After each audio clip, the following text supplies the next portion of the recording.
Hello. आज के video में हम बात करने वाले हैं फंक्शंस के बारे में। We will know what is function and how we use functions in Python programming language. So let's start with the basic introduction first.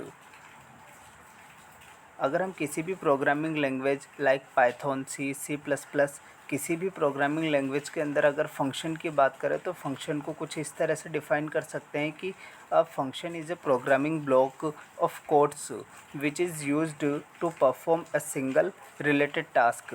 अगर हमें कोई भी एक ऑपरेशन परफॉर्म करना है तो साइमल्टेनियसली कोई भी एक टास्क परफॉर्म करना है तो उसके लिए मल्टीपल ऑपरेशंस को परफॉर्म करना पड़ता है, मल्टीपल कोड ऑफ स्टेटमेंट्स को परफॉर्म करना पड़ता है। तो उन सभी एक टास्क को कंप्लीट करने के लिए जिन स्टेटमेंट्स की हमें रिक्वायरमेंट हो उन सभी को एक ब्लॉक के अंदर रखना, तो इस ब्लॉक को ही हम बोलते हैं यहाँ पे फंक्शन।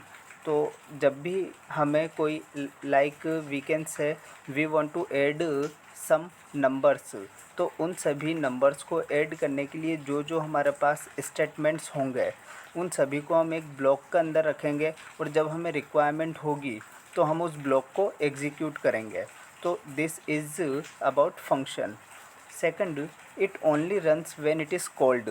तो ये फंक्शन एग्जीक्यूट केवल तभी करेगा जब हम इसको कॉल करेंगे। Third, we can pass data, जिसको कि हम पैरामीटर्स बोलते हैं। कोई भी जब हम फंक्शन बनाते हैं तो उसमें आर्ग्यूमेंट्स या पैरामीटर्स पास कर सकते हैं। तो जब भी उस फंक्शन को कॉल किया जाएगा वो एग्जीक्यूट होगा, उस टाइम पे आर्ग्यूमेंट्स सेंड करना को हम बोलते हैं आर्ग्यूमेंट्स और parameter passing. Next, a function can return data as a result. और जब ये फंक्शन एग्जीक्यूट हो जाएगा तो जहाँ से इसको कॉल किया गया था ये वापस वहीं पे कोई वैल्यू को रिटर्न कर सकता है। Now let's see what are the types of function. तो कोई भी प्रोग्रामिंग लैंग्वेज की अगर हम बात करें, not only in the Python but even in the C++, Python or any other language, we basically can divide functions into two categories. The first one is built-in functions और second है user defined functions. built-in functions वो functions होते हैं जो किसी भी programming language के modules के अंदर, उसके डॉक्यूमेंटेशन के अंदर आपको पहले से मिल जाएंगे। अगर हम पाइथन की बात करें तो पाइथन के अंदर कोड लिखते टाइम पे बहुत सारे फंक्शंस ऐसे होते हैं जो कि पहले से उन्हें हम डिफ़ाइन नहीं करते हैं, वो ऑलरेडी उस प्रोग्रामिंग लैंग्वेज के डॉक्यूमेंटेशन में उनकी लाइब्रेरीज़ में बिल्ट इन है, उसको यूज़ किया गया है। जैसे कि हम बात करें print in function, scan F function जो ऑलरेडी हम यूज़ करते हैं, ये कहीं ना कहीं पाइथन की लाइब्रेरीज़ में बिल्ट इन है। Second, user defined functions. User defined functions वो फंक्शन होते हैं जो यूज़र अपनी रिक्वायरमेंट के हिसाब से बनाता है। जब भी किसी यूज़र को अपना कोड, अपना प्रोजेक्ट पाइथन प्रोग्रामिंग के अंदर लिखते टाइम पे अगर रिक्वायरमेंट होती है कि अगर उसको एक फ़ंक्शन बनाना है, लाइक अगर दो नंबर्स को ऐड करते टाइम पे वो चाहता है कि बार बार उसको ऐड करने के लिए ऑपरेशन स्टेटमेंट ना लिखना पड़े, तो वो एक फ़ंक्शन बना सकता है जिसको कि वो कोई भी रैंडमली टू नंबर्स को ऐड करने के लिए उस फंक्शन को कॉल करके यूज़ कर सकता है। तो सेकंड हो गया यूज़र डिफाइंड फंक्शंस। अब हम बात करते हैं कि क्या क्या एडवांटेजेस हो सकते हैं एक फ़ंक्शन को यूज़ करने के। तो it makes program development easy. तो जब भी हम कोई फंक्शन बना लेते हैं तो ये हमारे डेवलपमेंट को थोड़ा फास्ट कर देगा और इजी कर देगा, क्योंकि अगर हम फंक्शन नहीं बनाएंगे तो हमें रैंडमली जब भी ज़रूरत पड़ेगी उस फंक्शन को यूज़ करने के लिए तो वो जो स्टेटमेंट्स हमने एक फंक्शन के अंदर लिखे हैं वो हमें बार बार अगेन एंड अगेन यूज़ करने पड़ेंगे जब भी हम उस तरह का टास्क परफॉर्म करेंगे। तो हमारे डेवलपमेंट को ये इजी कर देता है। Second, it makes program testing easier. जब भी हमें कोई अपने प्रोग्राम को फिर से टेस्ट करना है तो हम इजीली कैच कर सकते हैं कि हमारी प्रॉब्लम कौन से पोर्शन के अंदर आ रही है। अगर फंक्शन से रिलेटेड है तो हमें केवल एक ब्लॉक ऑफ स्टेटमेंट्स को ही चेक करना पड़ेगा rather than checking the entire program. The third advantage is code sharing becomes possible. Code sharing का मीनिंग क्या होता है, यहाँ पे कोई भी एक फंक्शन अगर हमने बनाया है, डिक्लेयर किया है, तो उसको हम मल्टीपल स्टेटमेंट्स के अंदर मल्टीपल जगहों पे अपने कोड के अंदर यूज़ कर सकते हैं। Let's say we have created a function to add the 3 numbers, then we can use this function anywhere everywhere in our program wherever whatever we want। जब भी हमें ज़रूरत होगी हम इसको यूज़ कर सकते हैं। एक ही प्रोग्राम में एक से ज़्यादा बार भी यूज़ कर सकते हैं। Okay, now the fourth advantage is reusability. अगर हमने एक बार कोई फंक्शन बना दिया है तो हमें बार बार उसके स्टेटमेंट्स को नहीं लिखना पड़ेगा। Just we need to call that and it will return the final output. Fifth advantage हमारे पास है इंक्रीजेस प्रोग्राम रीडेबिलिटी। अगर कोई भी हमारे साथ हमारे कलीग्स ये प्रोजेक्ट पे काम कर रहे हैं, और भी लोग हो सकते हैं, डेवलपर्स हो सकते हैं, तो उन दूसरे जो डेवलपर्स हैं वो भी आपके डॉक्यूमेंटेशन को ईज़िली समझ सके, इसको हम बोलते हैं रीडेबिलिटी। तो it increases the program readability. Easily कोई भी प्रोग्राम को अंडरस्टैंड कर सकता है अगर हम फंक्शंस में अपने प्रोग्राम को डिवाइड कर देते हैं तो। Okay, now next advantage is procedural abstraction. Okay, procedural abstraction से क्या होगा, यहाँ पे एक एब्स्ट्रैक्शन बन जाती है। जैसे कि हम एग्जांपल की तरह बात करें, आगे हम बात करेंगे यहाँ पे लोकल वेरिएबल्स और ग्लोबल वेरिएबल्स। तो लोकल वेरिएबल्स वो वेरिएबल होते हैं जो कि एक ही फंक्शन के अंदर डिक्लेयर किए जाते हैं और यूज़ किए जाते हैं, जबकि ग्लोबल वेरिएबल्स वो वेरिएबल होते हैं जो कि एक प्रोग्राम के अंदर अगर कहीं भी डिक्लेयर हो गए तो उनको कहीं भी यूज़ किया जा सकता है। तो जो लोकल वेरिएबल्स है इसकी एक रेंज होती है। तो इस तरह का जो एब्स्ट्रैक्शन है वो यहाँ पे फंक्शंस प्रोवाइड करते हैं। ओके, नेक्स्ट एडवांटेज की अगर हम बात करें, फैक्टरिंग ऑफ कोड। जो हमारा एंटायर जो बड़ा कोड होता है, बड़ा प्रोग्राम होता है, उसको छोटे छोटे पार्ट्स में हम डिवाइड कर देते हैं। So it also factors the code. Okay, these were the advantages of functions, of using function in any programming language। okay, now सबसे पहले हम बात करते हैं कि पाइथन के अंदर हम कैसे फंक्शन को क्रिएट कर सकते हैं। तो पाइथन के अंदर हम यहाँ पे एक एग्जांपल लिया है समझने के लिए। तो let's say we want to add 2 numbers. Okay, तो सबसे पहले फंक्शन हम क्रिएट कर रहे हैं और नंबर्स को ऐड करने के लिए कर रहे हैं, तो इसलिए हमने फंक्शन का नेम दे दिया सम फंक्शन। ओके, जब भी हम फंक्शन को डिफ़ाइन करेंगे तो हमें DEF कीवर्ड को यूज़ करना पड़ेगा और उसके बाद हम लिखेंगे जो भी हमारा फंक्शन का नेम है। यहाँ पे सम फंक्शन, इसलिए सम फंक्शन लिखा और उसके बाद में कोलोन हमें लगाना होगा।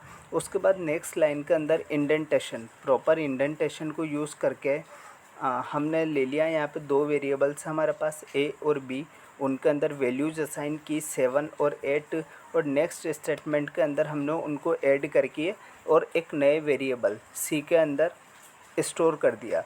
Okay, and finally used print function to print the value of C, और ये फंक्शन हमारा बन गया DEF सम फंक्शन।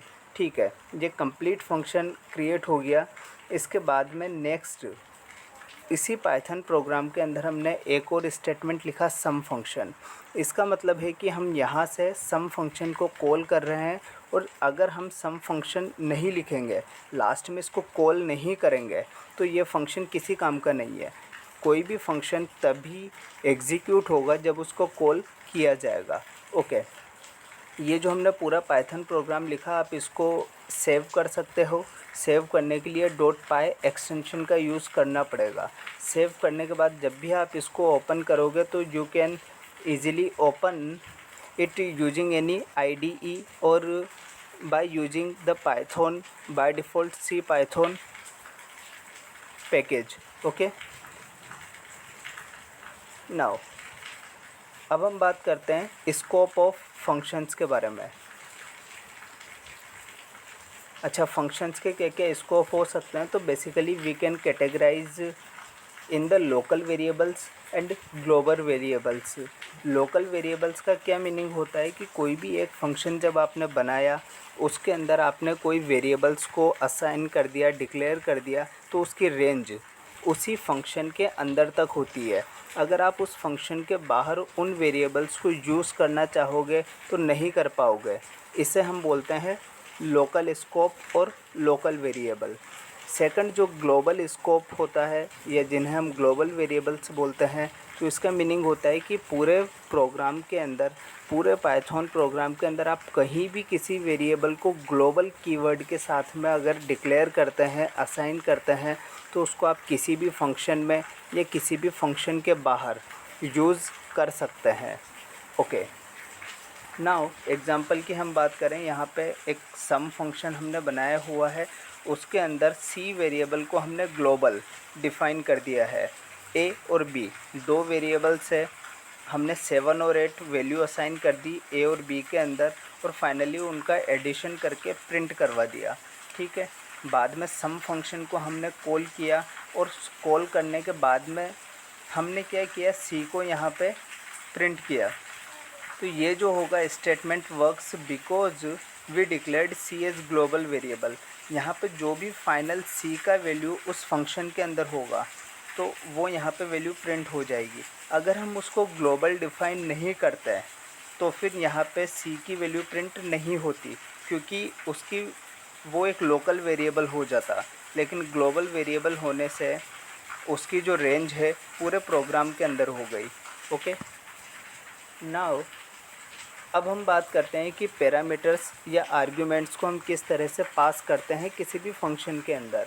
तो हमने यहाँ पे सेम एग्जांपल लिया है सम फंक्शन।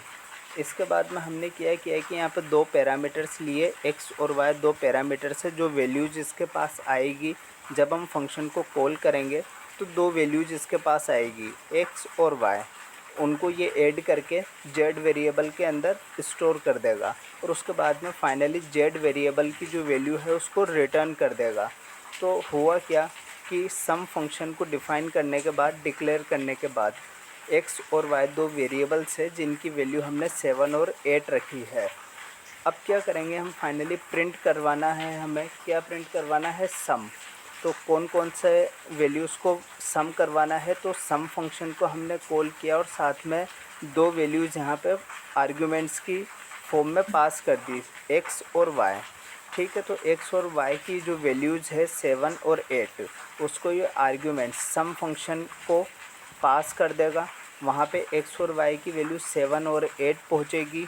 7 और 8 का एडिशन करके जो जेड होगा, ओके 15, तो 15 को ये रिटर्न कर देगा, और फाइनली प्रिंट फंक्शन उसको प्रिंट कर देगा।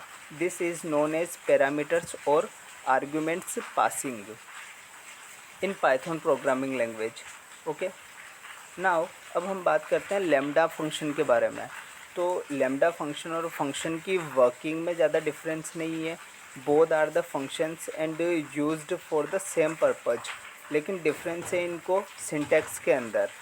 फंक्शन को बेसिकली हम लिखते हैं एक ब्लॉक ऑफ स्टेटमेंट की फॉर्म में, लेकिन यहाँ पे लैम्डा फंक्शन को हम सिंगल लाइन में यूज़ करते हैं। तो lambda function is a small anonymous function which can take any number of arguments but can only have one expression। तो हमें एक ही एक्सप्रेशन, एक ही स्टेटमेंट के अंदर कंप्लीट फंक्शन को यहाँ पे डिफ़ाइन करना है और यूज़ करने लायक बनाना है। तो करना क्या है, बेसिकली हमने एग्जांपल में आप देख सकते हो, फंक्शन नेम हमने लिखा सम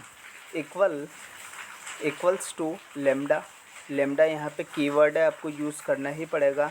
and then we have two variables x and y, colon x plus y. अब जो भी आपको ऑपरेशन परफॉर्म करना है, इनको ऊपर आपको सम करना है, एडिशन, मल्टीप्लिकेशन, डिवीज़न, एनीथिंग, और भी अगर कोई ऑपरेशन परफॉर्म करना है तो आप लास्ट में लिखोगे। और उसके बाद में हमने सम फंक्शन में 7 और 8 वैल्यूज़ को आर्ग्यूमेंट्स की तरह पास किया, और जो वहाँ से वैल्यू रिटर्न हुई, जो सम वेरिएबल के अंदर वैल्यू स्टोर हुई, उसको प्रिंट करवा दिया। तो this is how we use lambda function in Python programming. Okay, after lambda function let's see अभी तक हमने देखा कि हम किस तरह से वैल्यूज़ को आर्ग्यूमेंट्स की तरह पास कर सकते हैं। अब हम देख रहे हैं कि किस तरह से हम एक स्ट्रिंग को भी आर्ग्यूमेंट की तरह पास कर सकते हैं। तो डायरेक्टली एग्जांपल के साथ बात करते हैं। इस प्रोग्राम के अंदर हमारे पास दो वेरिएबल है, ए और बी। फर्स्ट वेरिएबल के अंदर हमने स्टोर किया स्ट्रिंग कुलदीप और सेकंड वेरिएबल बी के अंदर हमने स्टोर किया स्ट्रिंग कुमार। अब हमने क्या किया है कि प्रिंट फंक्शन यूज़ किया और हमें फुल नेम प्रिंट करवाना है, तो फुल नेम नाम से जो हमने एक फ़ंक्शन बनाया उसको कॉल किया और दोनों स्ट्रिंग्स को एज आर्ग्यूमेंट्स हमने पास कर दिया। तो जो DEF डिफ़ाइन किया है हमने फुल नेम नाम के इस फंक्शन को, उसके अंदर दो स्ट्रिंग्स पहुंची x और y, दोनों को कॉन्केटिनेट किया, दोनों को सम अप कर दिया और एक नए वेरिएबल के अंदर कॉन्केटिनेटेड स्ट्रिंग को स्टोर कर दिया। ठीक है, उसके बाद जो फाइनल स्ट्रिंग बनी उसको हमने रिटर्न कर दिया। तो फाइनली जो प्रिंट फंक्शन है वो उसको प्रिंट कर देगा। तो यहाँ पे हमने क्या देखा कि एक स्ट्रिंग को हम किस तरह से एक आर्गुमेंट या एक पैरामीटर की तरह पास कर सकते हैं। अच्छा, एक स्ट्रिंग ही नहीं, जब भी हम फंक्शंस के अंदर आर्ग्यूमेंट्स या पैरामीटर को पास करते हैं तो कोई भी नंबर्स को हम पास कर सकते हैं आर्ग्यूमेंट्स की तरह, कोई भी स्ट्रिंग को पास कर सकते हैं। और इसके अलावा पाइथन प्रोग्रामिंग के लैंग्वेज के अंदर हम list, tuple, dictionary, data structures को यूज़ करते हैं और हम उन्हें भी एंटायरली पास कर सकते हैं एज द पैरामीटर्स और आर्ग्यूमेंट्स। क्लास 12 के अंदर आपको as strings as the parameter, tuple as the parameter, list as the parameter and dictionary as the parameter पर भी फोकस करना होता है। ठीक है, तो ये कुछ ज़रूरी बातें हो गई फंक्शंस के बारे में कि what are the functions and how we use functions in the Python programming language. Okay, thank you, and in the next video we will discuss about other important topics about Python programming language. Okay, if you like this video, like, share and subscribe. Thank you.